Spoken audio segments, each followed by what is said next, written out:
Okay, hello everyone. Good afternoon to all the participants from West Coast, and good evening to our attendees from East Coast or from Latin America, and good morning for attendees, our followers from China. This is the 238th week that Harmony Plus hosts such webinars. In the past 230 weeks, actually, we have more webinars since our Dean, Esther, joined.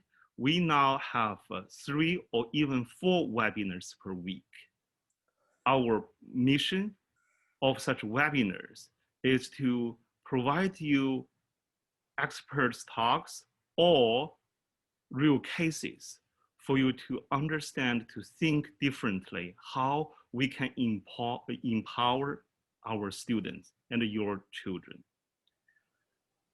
Actually today, when I'm kicking off this webinar, my heart is very soft and complicated.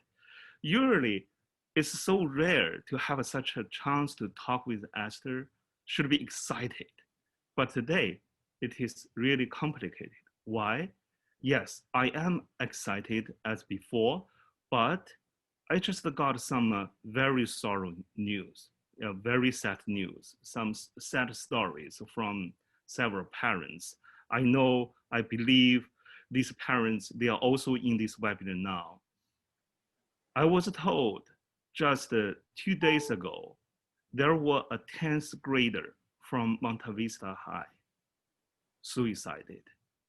This is a very sad news. I still remember last year, also in October, we invited Dr.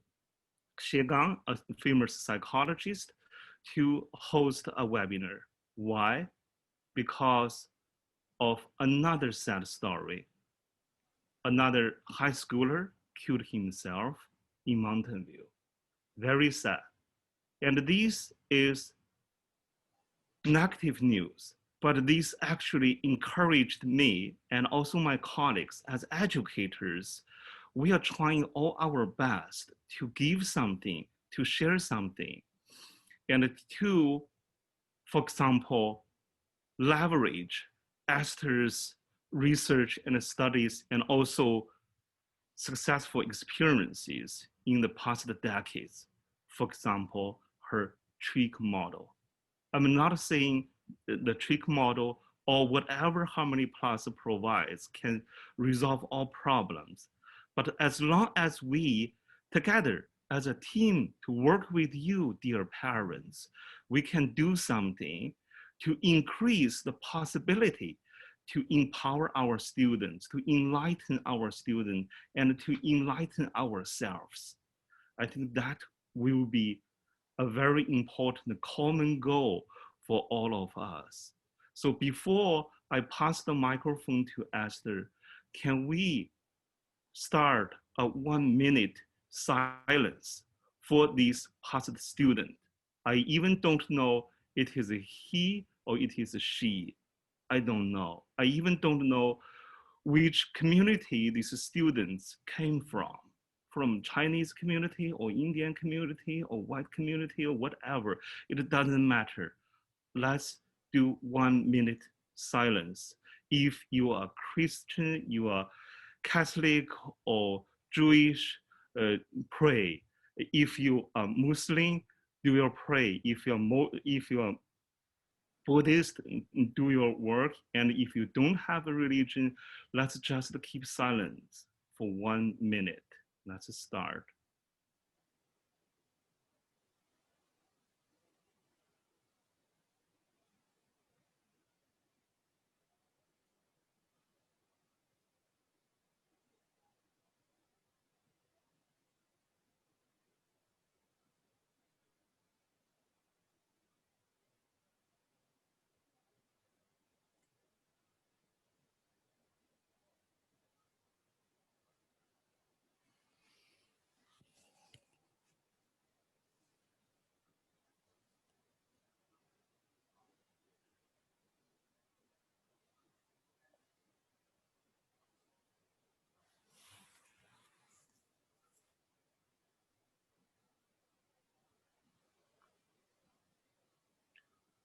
Okay, time's up. As I said just now, whatever the skin color this student had, it doesn't matter. Whatever the background he or she had, it doesn't matter. I think the topic Esther, our dean, is going to share today about respect will help. And of course, other pillars will also help. Let me give the microphone to our dean, Esther, to start her sharing today about respect and how respect can empower students, empower your children. Esther, your turn. You can share your screen. I'm sorry to start in such a heavy mood. Yes, well, it's very important. So thank you very much for taking the time to do this. I mean, it is just incredibly important what you did, because we all are a community together. We all work together, and we all want to help all the kids together, because this is our future. And we want to empower these kids. And it's very sad when we hear about something like this that happened, and we don't know exactly what it was that caused this young person to do that. But we want to make sure it doesn't happen in the future. And so thank you, Bill, for this. It is a sobering note, but you know, we're in a very difficult time. And it's worldwide. It's not just in the United States, it's all over the world, all over Latin America, Europe, Asia, Africa, everywhere. We're facing the common problem of the virus. And so it is really a tough time. Anyway, today I will talk about respect and how important it is. And I'm going to share my screen right now. And hopefully we'll be able to see it. There it is. There we go. Okay, so I'm going to be talking about how respect for your child empowers them. And I'm going to give you 5 ways to show respect to your child. And, you know, if you're not doing this now, it's never too late. You know, you can always start. If your child is really young, you can start when they're young. You can start when they're toddlers. It's not age dependent. It happens for all kids. You know, little children also want to be respected. But especially in the teenage years, this is particularly important for kids to feel respected. So this is just a little bit about Harmony Plus. You know, it's an official partner of leading universities, including UC Berkeley, where I went to school, SRI, where I'm also connected, and unbelievable, San Jose State, where I also have a master's degree. So all 3 of the schools, the places. Yeah, we work with them for some international programs, undergrad. Yes. And so it's an international learning ecosystem based in Silicon Valley that upgrades education in all its related capabilities and capacities. So it's also through a hybrid learning model that leverages both online and offline resources. So even if your child is in school, which most of the kids are, as a matter of fact, they're all in school, this is a way to enhance the learning and enhance what they're doing in school. And we do have a very professional climate, so it's a great program. So here's the first bit right here that I'll start with. The most empowering thing you can do for your child is to trust them. Show and model respects toward them and encourage them to do all they choose to do. Basically, this says everything that I'm going to be talking about, but then I break it down a little bit. And it's the most empowering thing. And last time I gave a webinar, I talked about trust. This time I'm going to talk about respect. And then next time, in 3 weeks, I'll talk about independence and what you can do to help your child be as independent as possible. So respect. everybody talks about it and they say that they should do it, but they're not, I think most people aren't really sure what it's all about. And so that's why I'm going to break it down and give you some ideas. So I do a lot of this in my book, which is How to Raise Successful People. And just this past weekend, or today, it just started, Saturday, just today, the Financial Times came out with this review from one of their people who said, this is the best book I've read in the past year, How to Raise Successful People, by me. She has 3 accomplished daughters. One is the CEO of YouTube, the other the co-founder and CEO of 23andMe, and the third a top anthropologist and epidemiologist. There's nothing more important than raising and educating our kids and doing it well. She achieved this using the word trick, and then he goes into what it is. I will too. T for trust, R for respect, I for independence, C for collaboration, and K for kindness. It's great advice offered in an unpatronizing way. So, it might seem really simple to you. It's not rocket science, but let me tell you, it works. And so here is a bigger version of it. So you guys are going to get a copy of the slides so you can easily remember this.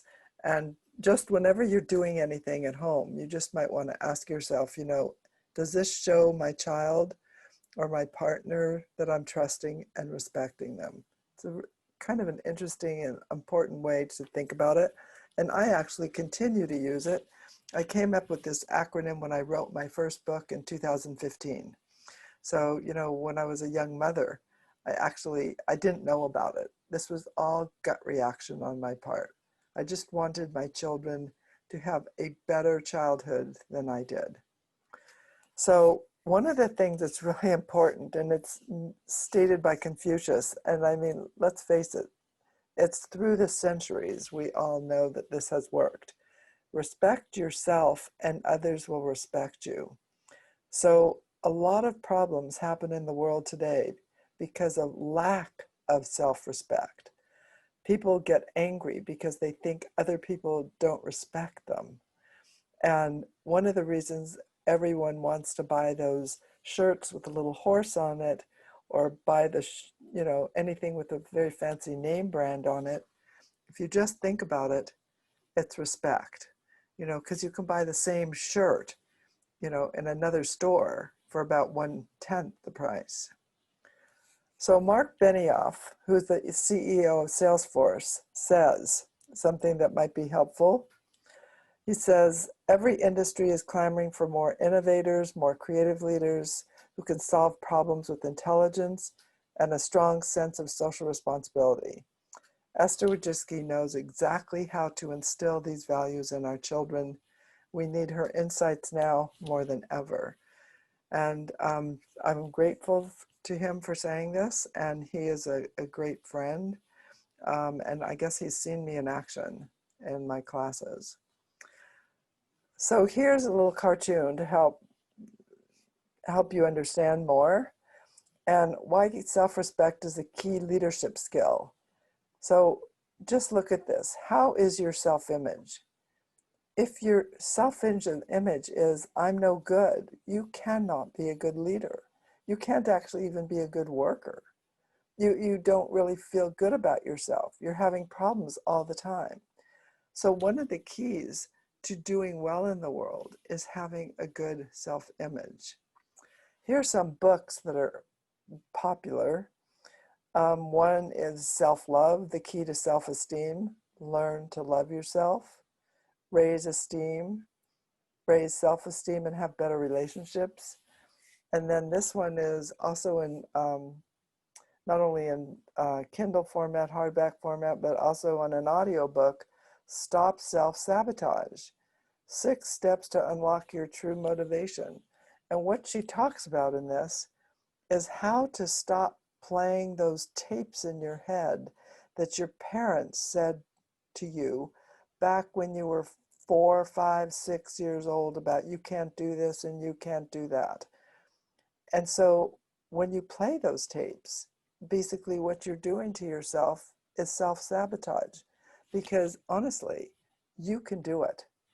And that's what's so important, to realize that you can do it.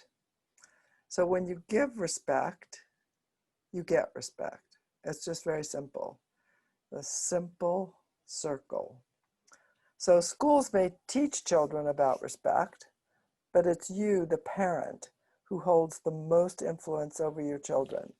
Your children want to please you, no matter what they're saying now, or no matter how they're behaving.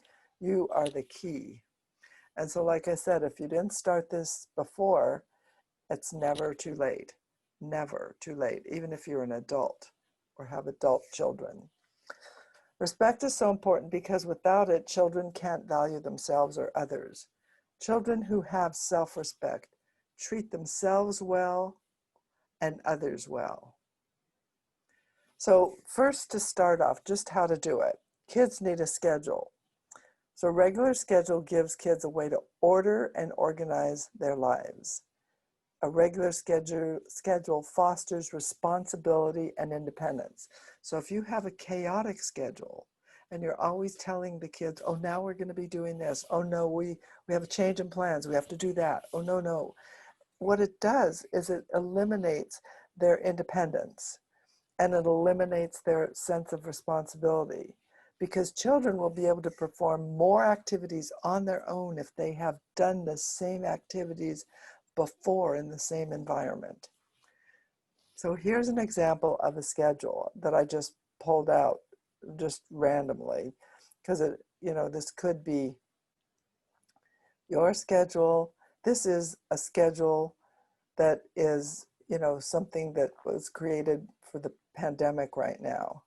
So this is one: wake up before 9 o'clock, take a morning walk, then an hour of academic time, another hour of creative time, lunch, chore time, quiet time, academic time again, afternoon fresh air, walk with the dog, play outside, dinner, free time, and then bedtime. So it sounds like it's somewhat regimented, but honestly, kids thrive when they can predict. If they know what's coming and what's expected, then they can take responsibility themselves and do it themselves, and you don't always have to tell them what to do. So it starts at home. When you show respect for your child, they learn to have self-respect. Here's another one that's really important. Model the behavior you want. So in my book, I say, children don't do as you say, they do as you do. They copy you. And I can tell you, as a teacher, I also find that really interesting, because some of my classes have been very large. So I had to have them in groups to do the learning. My classes had sometimes 60 kids in them. But what I saw that I found really interesting is that when the kids were teaching each other, I thought to myself, wow, it's really strange. They sound just like me.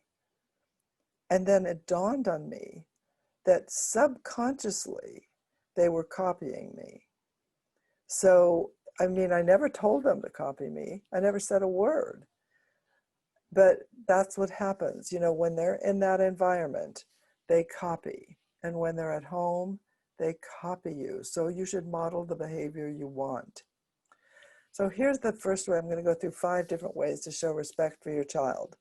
First, give them choice. Let them pick what they want to eat. Now, that doesn't mean every single day, but give them an opportunity to pick some things that they want to eat. Take them shopping. Let them help you shop for food. Let them decide what instrument they want to play. I know that sounds kind of shocking. Oh, because you wanted them to play a violin or wanted them to play the piano or a trumpet. But honestly, when they have a choice, they're going to be more passionate about it, and they're going to feel self-confident. Let them pick the clothes they're going to wear. Let them pick their friends. Okay, if there's a friend out there that has a negative influence, Of course, you can't let that happen, but for the most part, if it's possible to let them pick their friends, I would do that. And then let them pick their sport. All kids should play sports. That's my very firm opinion. Why? Because when you play a sport, you learn how to be part of a team, you learn how to win politely and how to lose with dignity. And there is no place else that you can do this on a regular basis. Sports are really important. Second way to show respect, collaborate with your child. Don't dictate. Let them help, for example, plan the family vacation. You know, they learn a lot of technical skills when they're busy planning a family vacation. And I can tell you that for 16 years, I took about 52 kids to New York City for a week. They planned the trip. And by planning it, it empowered them. Okay, sometimes I had to change some of the things that they had planned. I was like, no, we can't do that because the museum is not open on this day, or we can't go this place. But for the most part, it gave them a sense of trust and respect that I let them help plan. Then solicit their ideas about what to do on the weekend. And here's a really big one. Collaborate on screen time. So in other words, instead of dictating, saying, you can only use your phone between 5 and 6 at night, why not talk to them about it? You know, honestly, they will respond. I mean, in my class, as I said, with 60 kids in the class, I never had a problem with kids using phones at the wrong time. And it's because the rules were formed collaboratively. They came up with the rules, we worked on them together, and when they come up with it, they follow it. So I didn't have to be a dictator. I didn't have to tell them what to do. And then here it is again. I guess I have it twice because it's important. Let them pick their friends, and also let them spend time with their friends. Today's world was online still. Some people are back in person, but you know, if they can spend time with their friends, it'll make them feel much better about this whole situation we're suffering through. A third way to show respect for your child is to allow them to take risks. Avoid being a helicopter parent. And last time I talked a lot about helicopter parenting. I will talk about it again a little bit. Encourage them to try new things. One thing I did with my 3 daughters is I encouraged them to try a lot of new things. And my theory was always, I don't care if you fail, just get up and do it again, whatever it is that you know, whatever you've tried, you can do it again. And one of my daughters tried, I think it was 4 or 5 different musical instruments until she finally settled on the flute. So that's fine. You know, I didn't really care. Encourage them to iterate, not to be perfect. In other words, iterate means redo it, revise it. You know, if you didn't get the math problem right, do it again until you figure out how to do it right. You know, Khan Academy has a lot of training online, and Harmony Plus, we have a lot of ways to help kids. If they fail, as I say, have them do it again. It shows respect for their intelligence. We're saying to them, okay, you made a mistake now, no problem, you can do it, just try again. So the fourth way to show respect for your child, encourage them to follow their interests.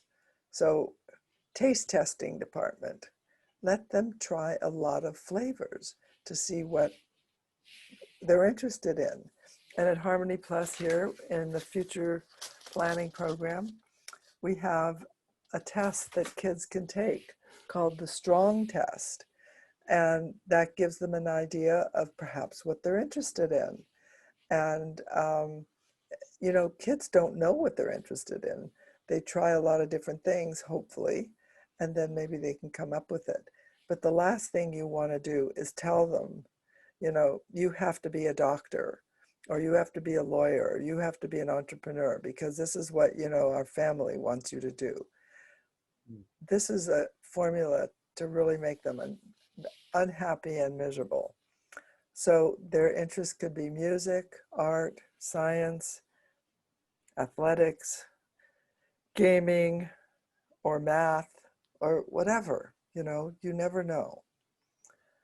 So here's another possible way for you to figure out what your child might be potentially interested in.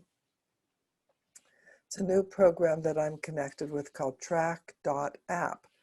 And if you go to this website, http track.app, and put in this code, Friends of Woj, you will have the opportunity to get the entire year for free. And this is just a special offer just for Harmony Plus people connected with Harmony Plus or interested in it.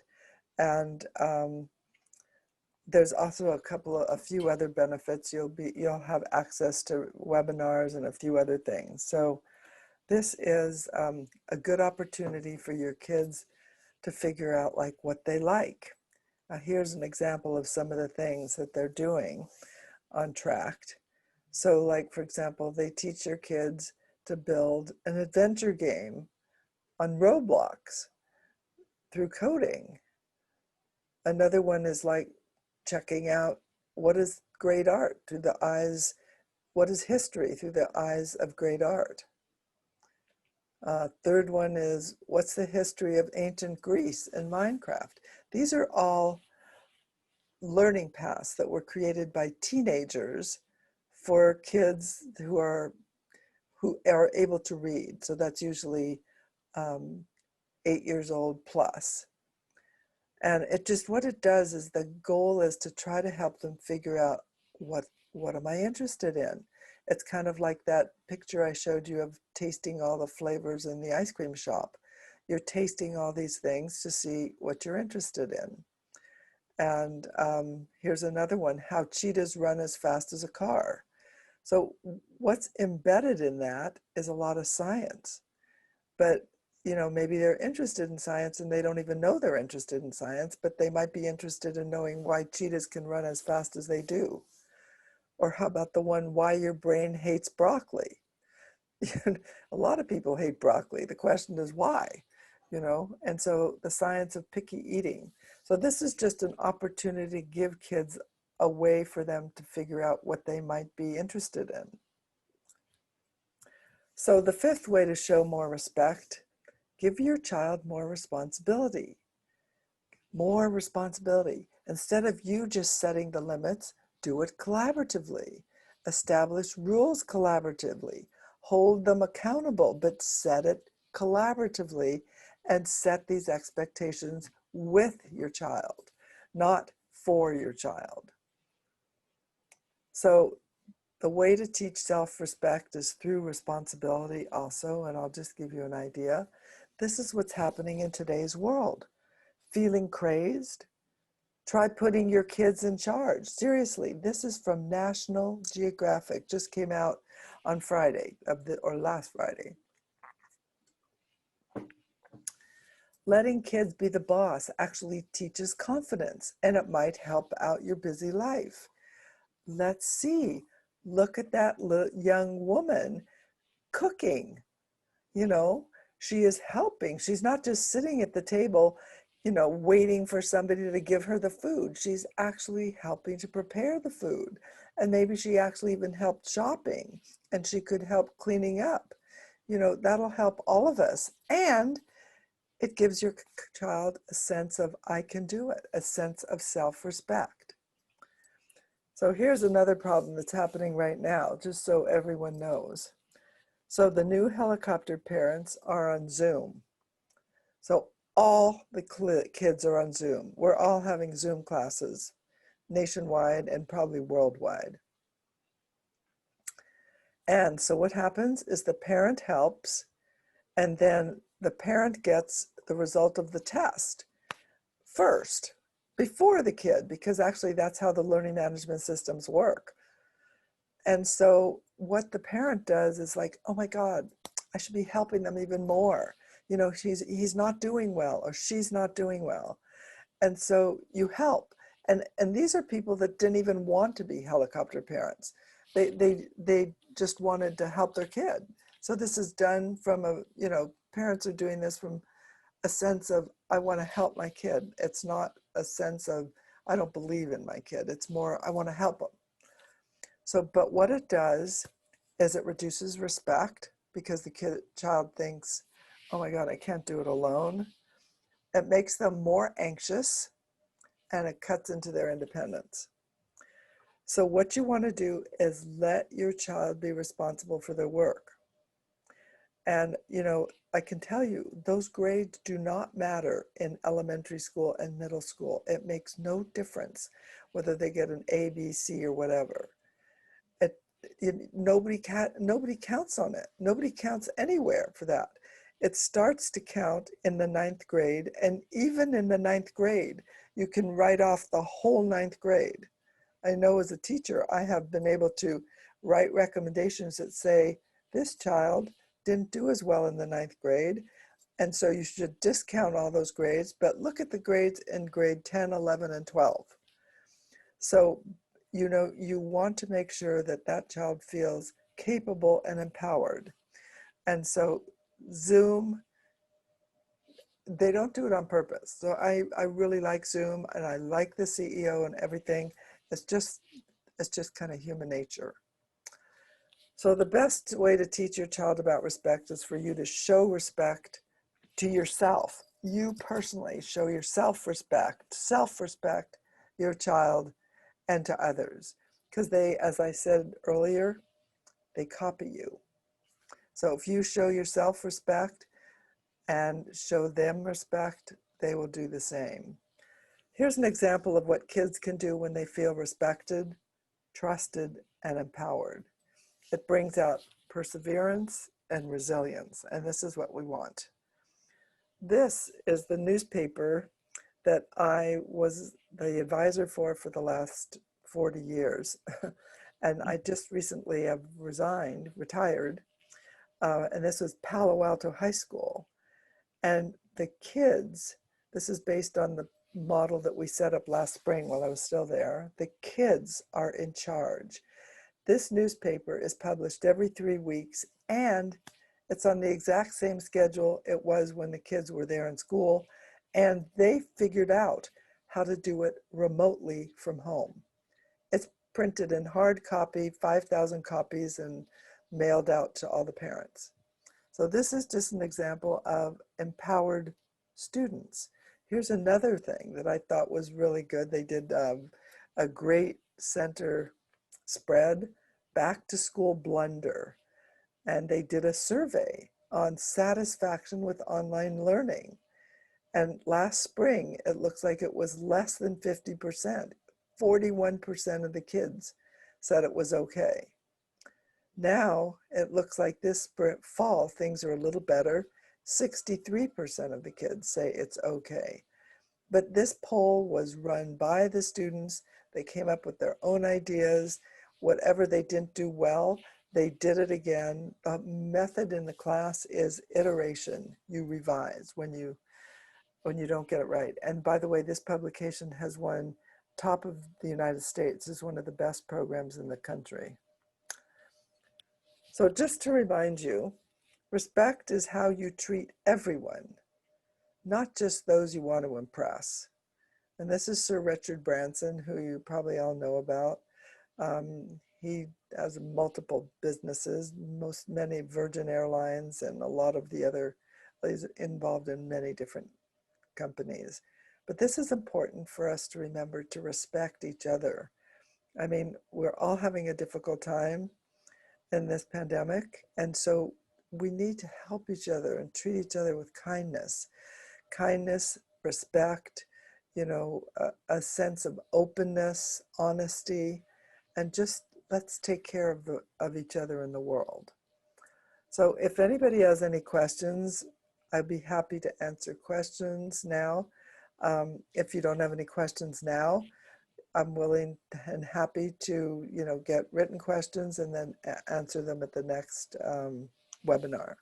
So thank you for your attention, and I will turn this back to Bill at the moment. Yeah, okay. Thank you very much, Esther, for your sharing. I think this is a good structure. We have no interruption to your sharing. Then we have questions coming up one after another. This is your third webinar since you joined Harmony Plus as the board member and also the dean. Very honored. And this time, as I texted you yesterday, it was so different from the previous two.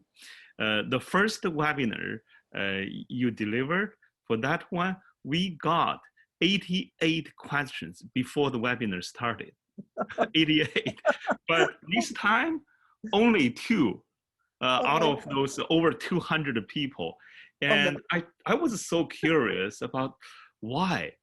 And later I realized this time, the majority of the registrants and attendees today, they are from Chinese community. I think this is also a traditional Chinese way to show the respect because we are here with all ears.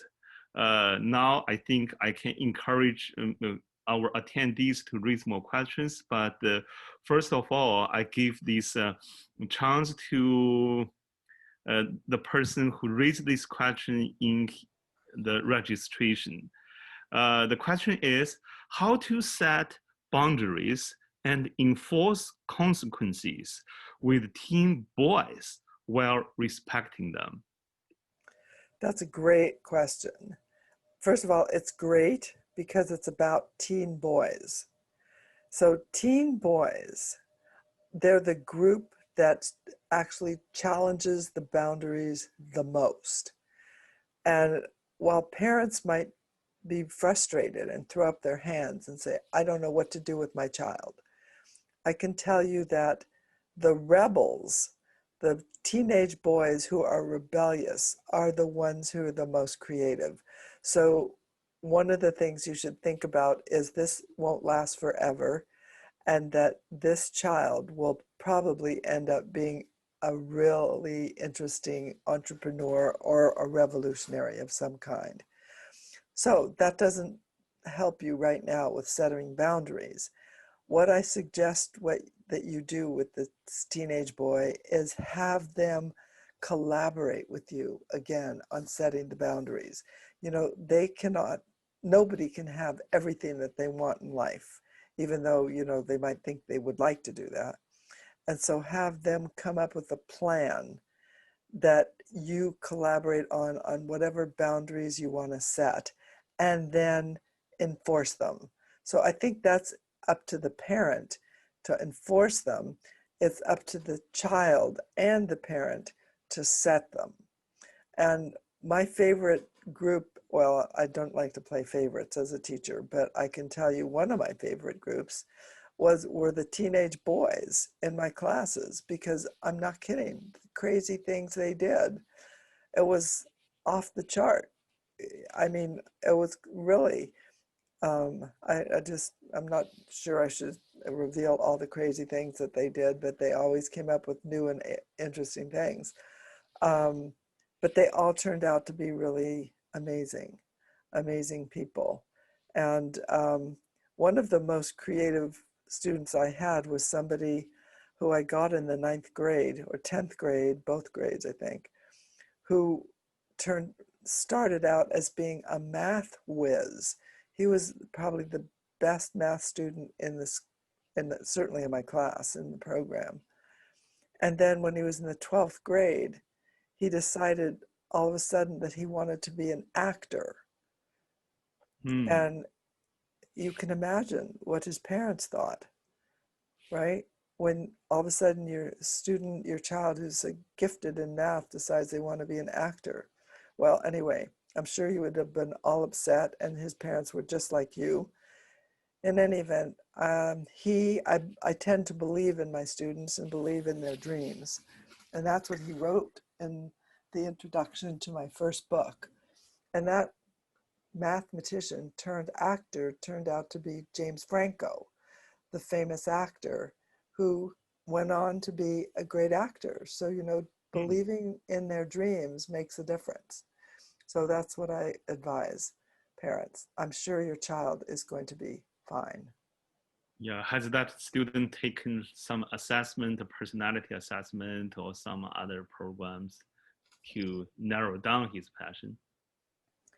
Yeah, it's good if they could take some kind of personality assessment to narrow down their passion. But I said, you know, kids change. In the 10th Mm, grade, he loved math. In the 11th grade, he loved math. It was only in the mm, 12th grade, all of a sudden, he decided he wanted to be an actor, you know? mm, So kids change. So that personality the strong test, kids might want to take that a few times, mm. not just once. Yeah, actually, in our daily practices, as the founder of the company, I see most of our cases. I set up the structure and the framework, those toolkits, which I used to apply for company executives from Alibaba or from GE, from Oppo, Vivo, or from NetEase. But these days, we use this for young people. And I also find one thing very common. Some students or some parents, they are actually confused about what the kids are good at and what they are passionate in. So their passion and something good at, this can be different. Last week, we had a student. She's a straight A student from a very famous high school.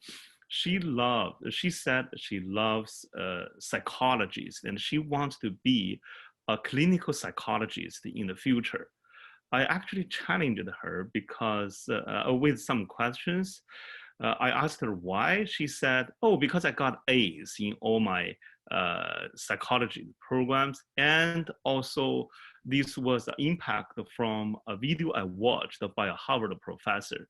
But late after the strong assessment, I actually found a very little clue to that, and she is actually a perfect fit for a program, for example, offered by UC Berkeley, MET, a dual degree program by Haskell Business and the College of Engineering. She has bigger potential in that area. I talked with the parents, and tonight I will talk to her again. So this is something to share with our attendees as well. Kids can be good at something, not really. They are passionate in that. All that should be the future. My son, he showed great talents in arts, but after the assessment, I realized it was ranked number 6, actually the last one in his preferences. And I have to, and I'm happy to support and collaborate with him. All this collaboration is actually the next topic. To support him how to become an entrepreneur in the future. I think that actually empowers the students better. I know some parents will also have challenges as I experienced as well. For example, we got one from this parent saying, yes, for example, setting up goals or setting up the regular schedule, but what if they reject the idea of regular schedule? They have to. I'm sorry to say that that's one thing that the parent has to, they're in charge of. That there has to be some kind of a regular schedule, because without a regular schedule, no one can predict, and then there's chaos. And so, you know, there at least has to be, you know, you're having breakfast at a certain time, lunch at a certain time, dinner at a certain time. With children need that kind of a schedule to be able to function effectively. Without that, they can't. They can learn as they get older to function well in a program where there isn't a regular schedule. But little kids, you actually ask any child psychologist, and they will tell you that little kids, you know, up through the age of, you know, 15 or even older, need to have some kind of a predictable schedule. I think one of the reasons that the United States is having so many problems like they are is because we cannot predict what is coming from one week to the next. You know, who would have ever expected half the things that are happening right now? And that makes people very uneasy and, you know, stressed. And you read about it every day in the paper about all the people that are, you know, can't cope, don't have jobs, you know, they're losing their housing. It's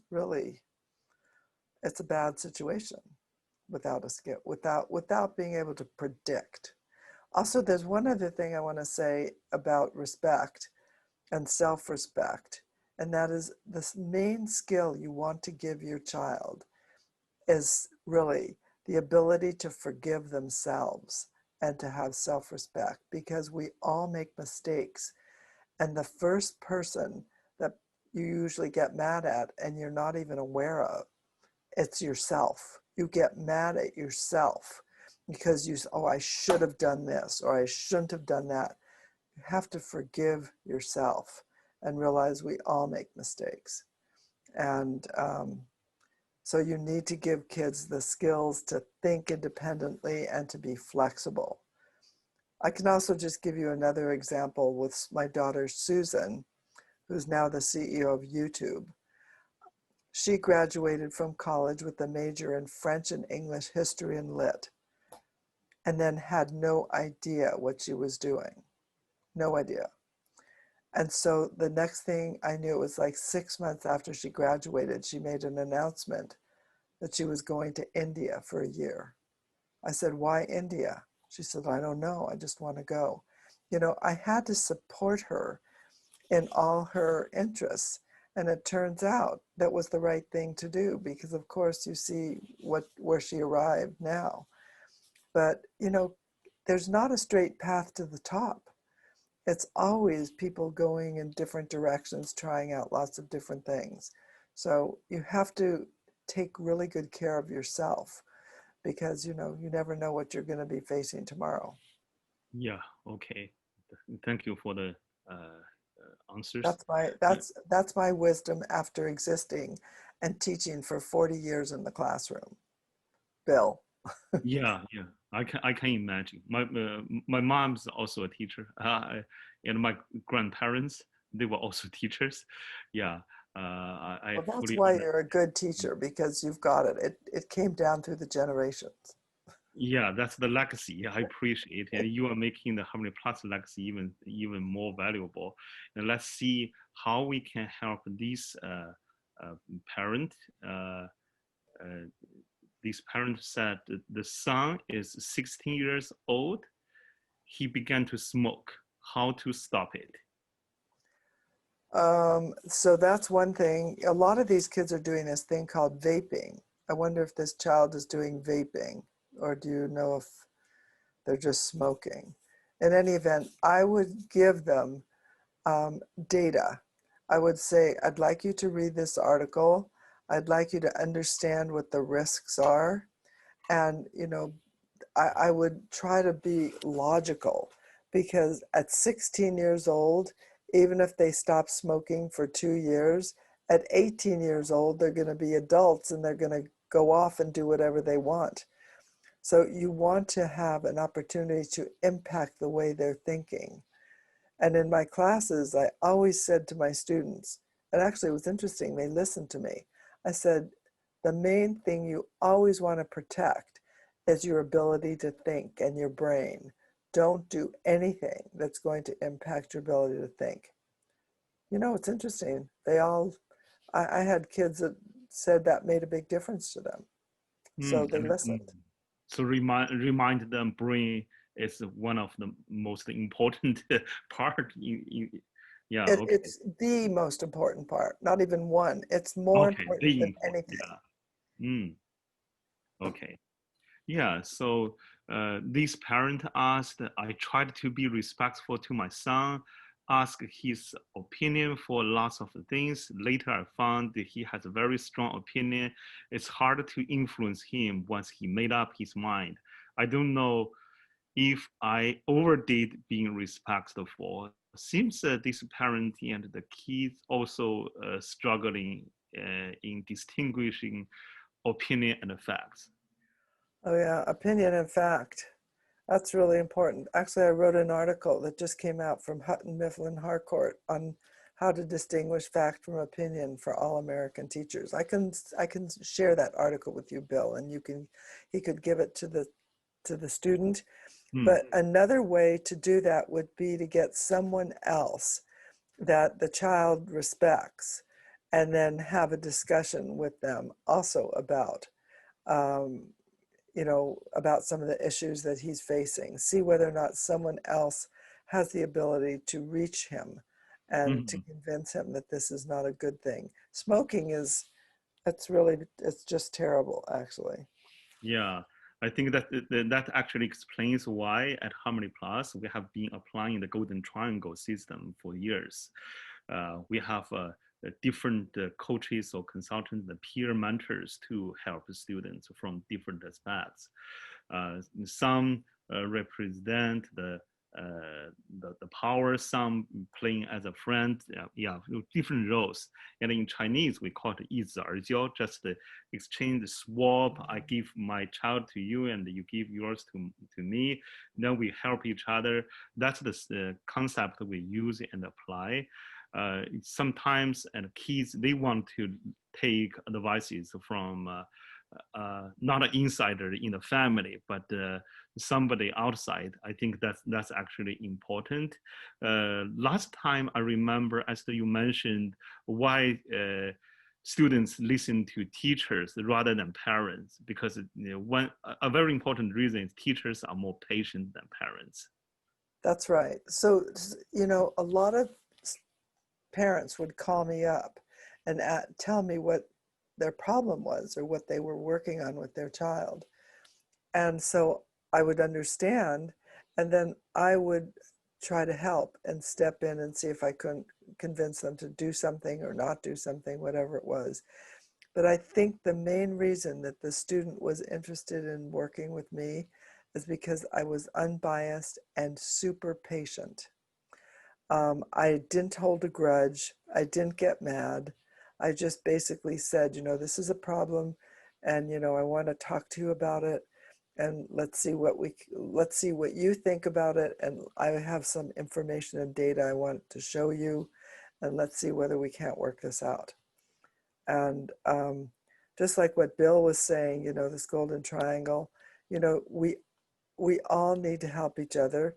And so if the parent can't get through to the child, maybe a friend or a teacher or a counselor or someone here at Harmony Plus, because we're all working to help that one child, achieve their potential. And sometimes it takes more than, one or two people. It sometimes takes more. And we just need to be patient and help them. Yeah, previously the one family, one child policy that does impacted the society quite a lot. A single child in the family, it's a generation problem, generation challenge at least. Yes. I think we can work out together, especially to work with other families or organizations. And those, it's also typical for those child from the single child in the family. They like to argue and talk. So here's the question actually, how to handle a pre-T boy that likes to argue and talk back? Well, the single child policy probably impacted the culture of China the most, because that single child, let's face it, there were 2 parents and 4 grandparents, and if there were even great grandparents, it was the ratio of child to all those parents was 1 just to the grandparents. It was 1 to 6, right? 2 parents and 4 grandparents.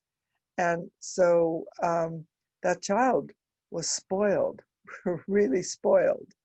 And it's important for everyone to realize that really impacted the way the country is functioning today, because these kids, they were only children, and they pretty much got what they wanted because they were the little darling of the family. So we need to remember that all these prima donnas grew up. So we have challenges in different situations. Look at this one. They have a challenge actually from the school. The question is, what is the minimum set of things that we have to have in a schedule for a high schooler? Is it just the meals, I don't think we can even enforce bedtime with their homework load. Well, I think it's hard to enforce their bedtime because of the homework load and how they spend their time. But it would be good if there'd be some kind of fixed time when everybody goes to bed. But I have seen situations where bedtime was like 10 o'clock or 10:30, and the next thing you know, you go into the room and the child is reading underneath the blanket with the flashlight. Okay, so this is not a good situation. And so I think, again, it would be a situation of talking to them. You know, you might have to repeat yourself over and over again like a broken record, but patience, patience helps. If you get mad and really irritated, I'm telling you, that does not work because that cuts out all the ability to converse because no one wants to talk. And usually when you find kids who like lock themselves in the room and won't talk to anyone, it's because they usually confronted the word no most of the time. And sometimes our cases, we found many students, they have excuse, I'm busy. That's right. I'm busy. They won't tell you what they're busy doing, but they'll tell you they're busy. Yeah. I mean, the goal is to keep the communication open all the time because they're going to grow up, and then if they can do all kinds of things, and then if they don't talk to you, there's no way for you to know that. You want them to be your friend, right? You want to be able to communicate with them, and so you don't want them to be afraid of you saying no all the time, or I'm going to get mad, or all these things. And so working as a friend, you change the role, not just a mom or dad. Here I got a question of also comment from a mom. She said, can you give some example on how to collaborate with my teenager daughter as her mom? Cooking together is one thing that I've tried by teaching my daughter cooking. Okay, my first reaction is, why not having your daughter to teach you something? When you are teaching, you are offering. Again, I think, I can tell from the name, it's a Chinese mom. You know, this is the Chinese culture in the family. We love, as parents, we love. So we offer. Randomly, we take things. Yes. So maybe we flip this, empower the daughter to teach you. I think she will be even happier. I have a lot of collaborations at Berkeley Haas. They have a slogan called "Student Always," but you know, Greg LeBlanc and I always try to change it as a teacher always. If the students or the kids start to teach, they actually learn more, and they are more confident. They are happy. They feel they are trusted. Yeah, I think it's part of my answer. And what else do you suggest, Esther? You know, here's the other thing I would like to remind all parents, that kid they have in their house is probably a little computer genius. You've been telling them not to be online, but you know, all you have to do is give those kids some problem you have with your tech at home. And I'm telling you, they'll figure it out. They will help you. So let them, put them in a position of being an expert. Can you help me figure out how to use this program? Or can you help me find something online? I can't find it. I don't know how to do it. And my son and my daughter are competing to be my IT manager now. I think it works. They really are good at it. And in class, whenever I didn't know how to use something, like I didn't know how to use Snapchat, crazy phone program, I asked somebody in the class, can somebody teach me how to use it? And they all wanted to do it, everybody. Yeah, I saw one parent said, I was wondering how would you feel about that for the high school students who won the national awards? That's really passion or just the really starting preparation by parents? Thank you very much. I think likely this student is also an expert, maybe IT or somewhere. I'm not kidding. They are really experts. And I didn't put it in this presentation, but you know, some of the kids that have made major discoveries in science have been teenagers. really amazing situations. So you need to respect some of the stuff they're doing. They really are very talented. And I mean, just look at all those kids. They know how to make TikTok videos. And I bet you don't know how to make a TikTok video. Oh, I don't know at all. My 9-year-old daughter is creating every day. I know. I don't know how either. I wish I would know how. I could make one myself. I'll have to ask somebody, one of Yes, those teenage kids. Yeah. All attendees, usually our webinar lasts for 1 hour. But today, I'm so happy to see our attendees typing and sending out more questions. Esther, can we extend by Sure. another 10 minutes? So we answer we more can questions. stand by for a little bit longer. No problem. Yeah, okay. And, that's a bonus to everyone. Thank you for your interactiveness. So one thing I wanted to say about Tract, all the programs on Tract are created by teenagers. Yeah, so that's wonderful. The most exciting part of it. The idea was to have kids helping kids. Yeah, and I think inside our team, Kayla is also very creative, leading the portfolio platform. We are creating Harmony Plus leadership portfolio for students. So that will be a new platform for all our students to shine in the future. I think that's very important, especially I hope kids can start to shine when they are young. And let's answer a question from a parent. He actually asked 3. He graduated from Ganghai, I think. Yeah, and he said, I can't really tell he or she. This parent said, I have 2 preschoolers, one 4 and the other 2 years old. How do you balance kids' choice versus what their choice is? For example, if a child says he wants to eat ice cream for dinner, do you comply? No. Also, another question for toddlers, where do we draw the line between trusting our kids versus ensuring a task is completed properly? For example, something as simple as hand washing is relevant these days. Right. Oh, that's a great question. So you have to, first of all, this is where patience comes in. You have to repeat over and over again, oh, this is how you hand wash. You know, you have to count that because they tell you to have 20 seconds of hand washing. I don't think any kid I've ever seen has done it for 20 seconds. But maybe you could have them, you have to count up to 10. And when you're done counting to 10, then you're done with your hands. So you have to make it into sort of a game with little kids. But there was the question about what if they want to eat ice cream all the time? You know, there have to be some constraints, some rules, you know, and you can explain, you know, first we eat this for breakfast, then for lunch we eat this, and for dinner we eat this, and ice cream is considered a dessert. And this is what desserts are. And then you can go through all the different kinds of desserts. But before you eat dessert, you have to eat first the main course, or you have to eat whatever you decide to have to eat. But you have to explain it to them.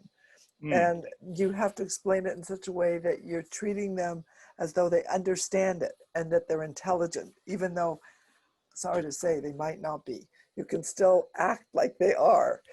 And then they rise to the occasion, you know, really. And you'll see them, little kids will say to each other, oh, you shouldn't be eating ice cream now. You know, my mommy told me it was only dessert. Okay, at least recommended as a dessert. Yes, recommend it. Yeah, and this parent asked, what if a child does not wish to try something new? Do you then shift to offering a choice of new activities to participate in for toddlers as well? I think my daughter also went through such a period, such a time, and she even insisted Chipotle is her favorite, for example, as a food. Because we work very hard, very busy, so we ordered a lot of deliveries. So her choice was always Chipotle. until 2 weeks ago, she said, no, I don't like it anymore. So what do you suggest? So then I suggest that you show her there's a lot of different foods. My God, we have so much food. I mean, my grandchildren, their favorite food of all is Chef Chu. Do you know Chef Chu in Los Altos? Yes. Oh, we have eaten there so often that Chef Chu actually knows us. But yeah. but so of course it's hard. You can't go there now. You can only get takeout. But so what you have to do is say that every country in the world has very interesting food. Let's try another country today. You know, maybe you want to try Mexico, or maybe you want to try Peru or something.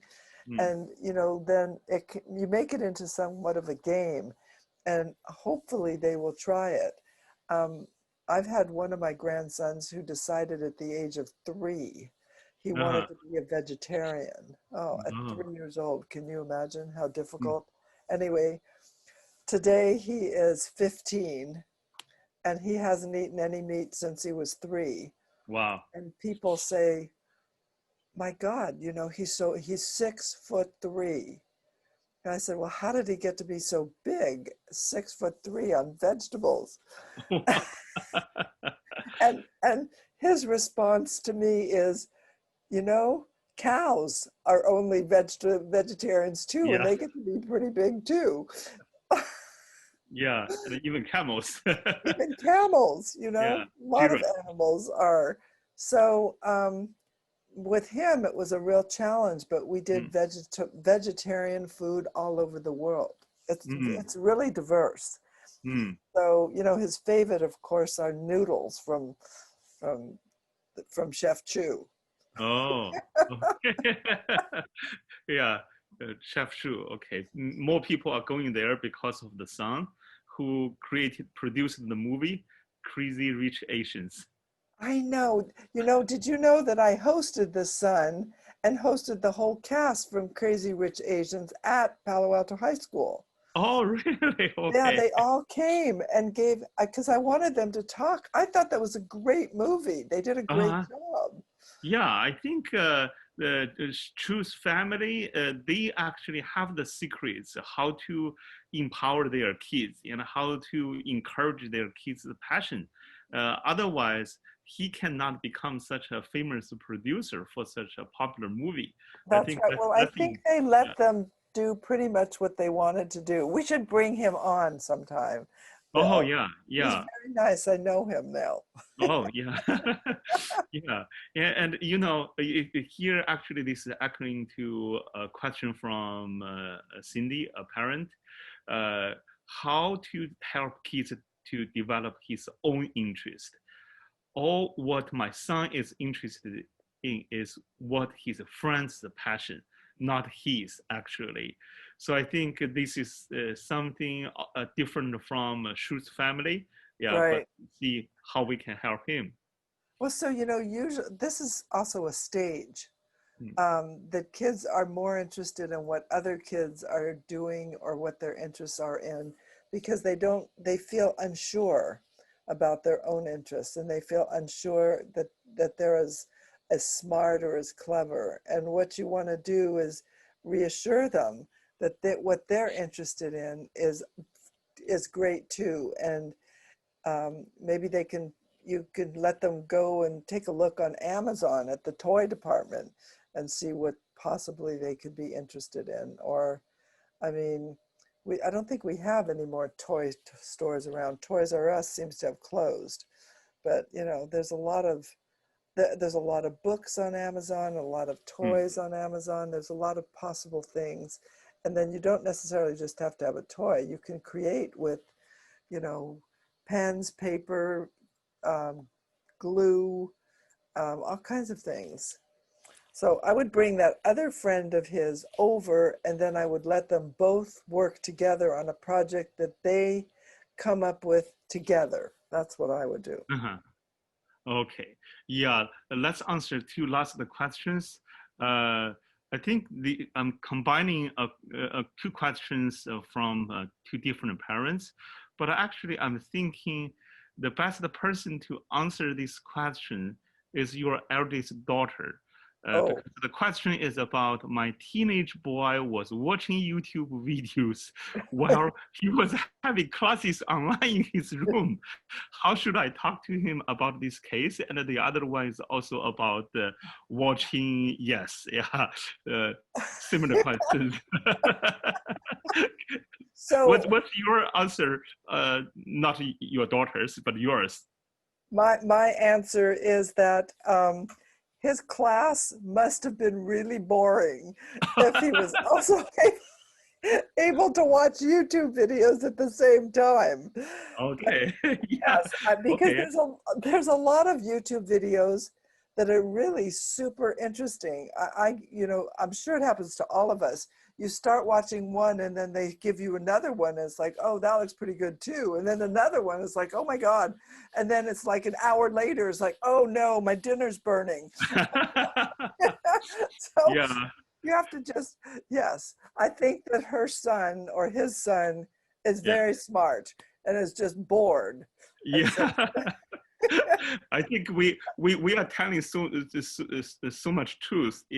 My daughter actually reacted in the same way. She said, "Dad, don't blame me. My school's programs really boring." And she actually enjoyed, and her classmates as well, they enjoy our reading and writing program. For example, they love Benji, they love Glenn about the creative writing or nonfiction reading and writing. They enjoy much more than the school programs. But anyway, this is not an advertisement. I am sure. And also, I don't know if we announced that now the book club is going to put kids in positions of responsibility, so they'll be able to help come up with their own book title and be able to lead some of the discussion. That's much more exciting. I think I should share with our attendees today. Parents, thank you, Esther, to remind me. Harmony Plus actually already launched the reading club. We have run this for over 2 months, almost 3 months now, and we are upgrading. A very significant change is we empower the student. It is student-centered. They will recommend books for others to read, and they will pitch why my book should be the book of the month. Right. And they should share what they have learned from books. So they are the owners of their own knowledge, and they are the owners and makers of their own future. I just hope everyone in this webinar today can encourage and share this news with your friends and other family members if possible. Just to try to empower them together. Okay, the last question, it is a very good one. I think it's a good one to wrap up our webinar today. This one says, how can you tell if your child feels respected? That's a great question. So you can tell that they feel respected if they feel good about themselves, and if they don't do something well, they don't get really upset. And if they're okay making compromises, making change because things might not go the way that everyone planned, you feel self-respect when you basically have self-love and you take good care of yourself. And so that's a great question to end on. And I hope all those kids will feel a sense of respect and self-love and be able to succeed in whatever they attempt to do. Okay. My ending is actually to respect, to have your kids respected or feel respected. The best way is to discover them first, for them to understand themselves better, and for the parents, for you to know them better. That's very important. Next week, next Saturday, Californian time, same time from 5 o'clock, we will have the honor to have our Professor Matthew Brown to share his insight about leadership. The first step is actually about discovering yourself. And we are launching a leadership academy. So Professor Matthew Brown, who has been at Michigan Ross School of Business for 25 years. He's a star professor there. He will be the academic leader to help your kids to discover themselves first and lead themselves, lead others, lead a team, lead the community, and make the world a better place. Thank you for your attention. Yes. That. Matthew Brown, he's very great talk speaker. So I think everybody will enjoy that. Yeah. Okay. Again, all attendees, dear parents, thank you very much for your time to attend this webinar today. Of course, thank you, Esther, for sharing, and also the bonus, the 15 minutes for all the parents. Thank you very much.